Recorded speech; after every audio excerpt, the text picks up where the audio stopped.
Réveillez-vous, bonnes gens, réveillez-vous. Au nom du Père et du Fils et du Saint-Esprit, ainsi soit-il. Je voudrais aujourd'hui parler de certains sujets, comme ça, les aborder légèrement un petit peu. Hier, quelqu'un m'a posé une question sur la gourmandise. Bon, c'est vrai, sur le moment, la limite de la gourmandise, qu'est-ce que c'est que la limite de la gourmandise? Ah tiens, c'est vrai que c'est peut-être une question intéressante. Alors, j'ai marqué un petit mot. Marqué un petit mot qui m'est venu, je ne l'ai pas dit là, peut-être je le dirai, peut-être j'en reparlerai à cette personne qui m'a posé la question une autre fois. Alors j'ai marqué quoi? J'ai marqué la gourmandise.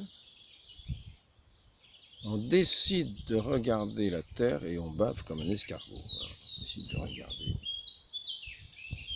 décide de regarder les biens de la terre, de s'en repaître et on bave comme un escargot, c'est-à-dire comme une limace. On avance comme une limace, on bave un peu partout. Ça trace un petit peu gluante un peu partout. La gourmandise. À l'inverse,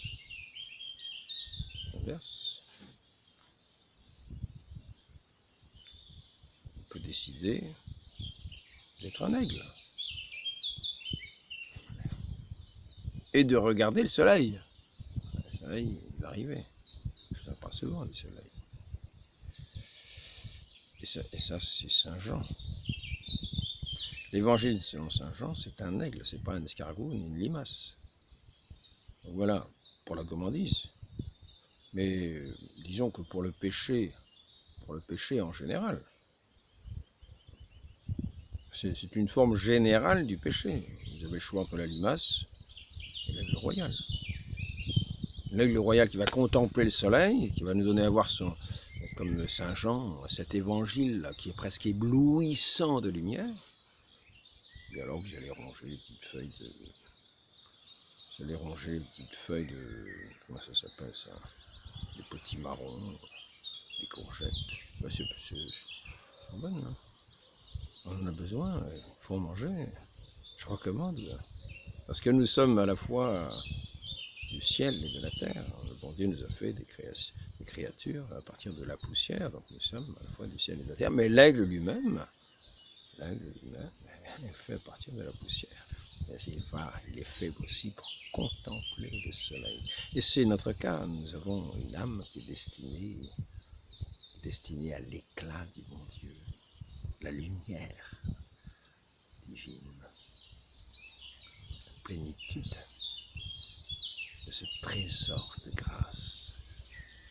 Le bon Dieu veut nous combler.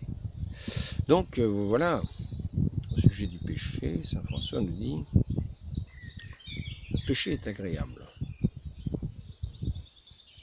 Donc d'une certaine manière, on poursuit un petit peu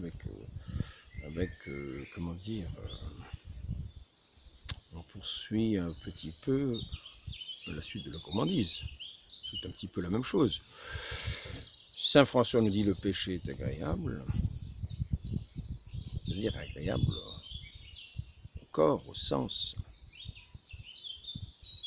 Et le péché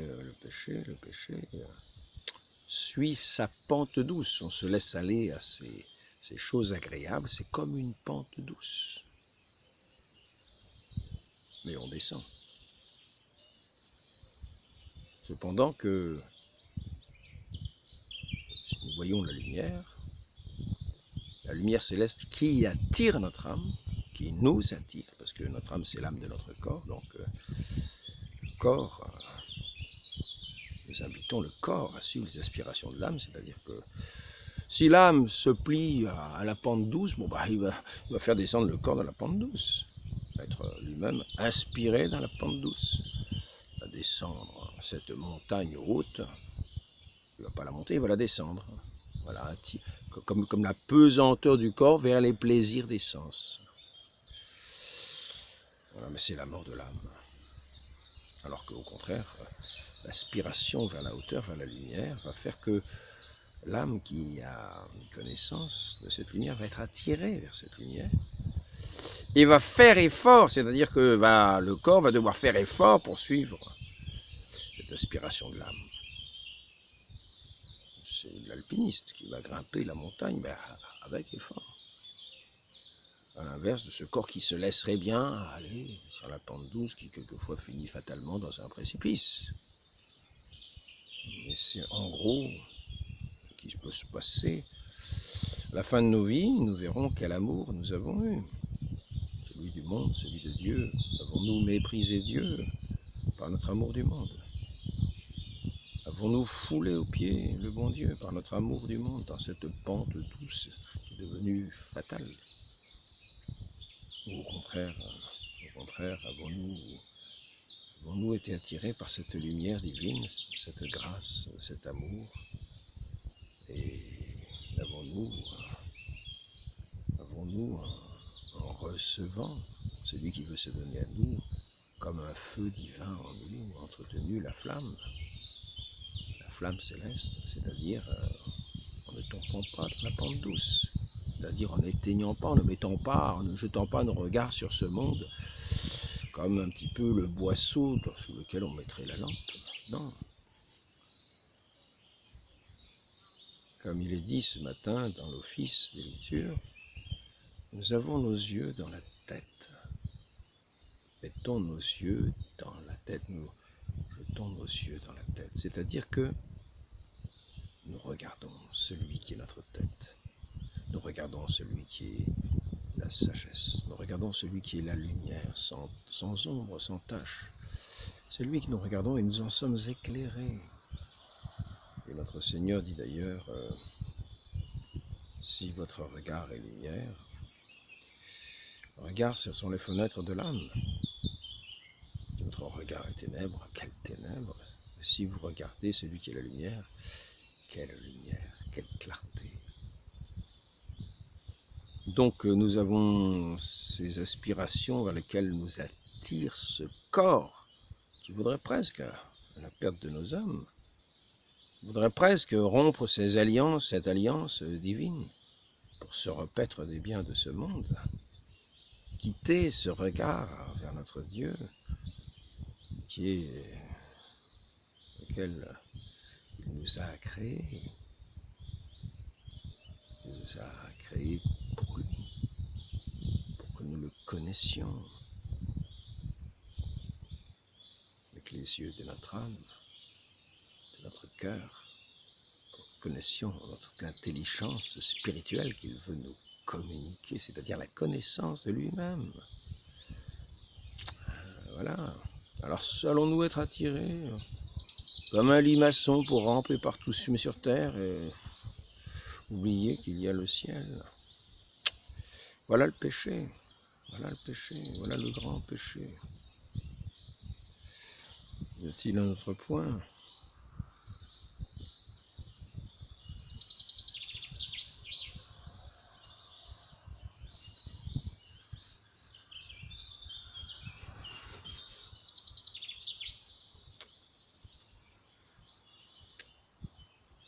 Sur l'estime que nous avons les uns vis-à-vis des autres. L'estime peut-être que nous devons avoir les uns vis-à-vis des autres. Cette estime, bien sûr, doit être dans la reconnaissance des qualités des uns et des autres. Ces qualités qui sont des dons de Dieu.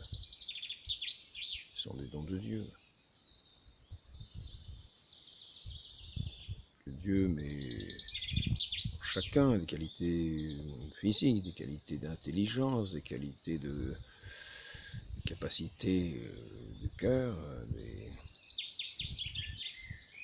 qualités, des capacités de mémoire, toutes sortes d'ingéniosité, d'agilité, d'endurance, tout ce qu'on veut.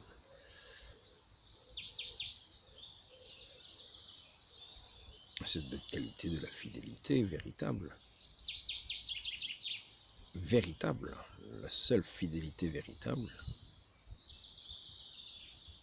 qui est avec celui qui est l'éternel.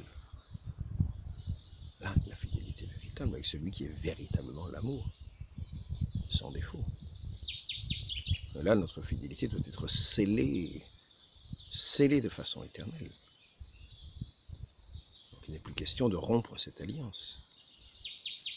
Maintenant, c'est ce même amour qui va unir les époux jusqu'à la mort. C'est pour ça que ce lien, s'il est vraiment en Dieu, est solide, ce lien des époux, cette alliance des époux, qui, devant Dieu et par Dieu, sont unis l'un à l'autre, pour ne faire qu'une seule chair, pour fructifier, fonder une famille. Donc l'estime les uns des autres en Dieu doit être absolue, ça s'appelle l'adoration. On reconnaît que tout nous vient de lui. Tout nous vient de lui. Nous ne nous a pas mis au monde sans rien. Il nous met au monde avec tout ce que nous sommes et tout ce qui nous entoure. Quelquefois, il y a certains qui pourraient pouvoir changer de milieu.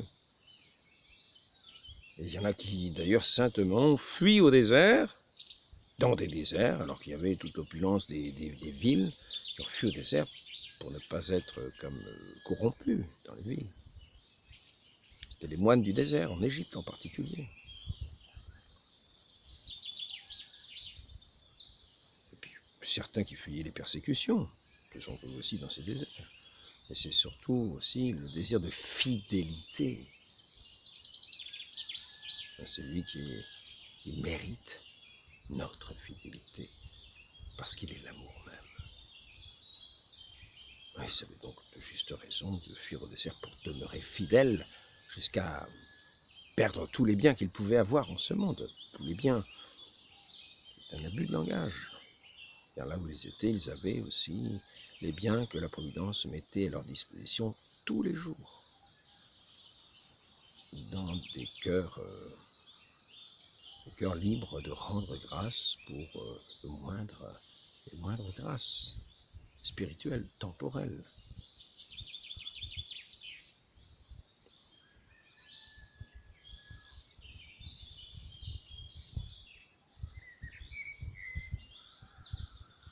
Lorsque nous savons nous contenter de peu, nous savons rendre grâce pour ce que nous avons.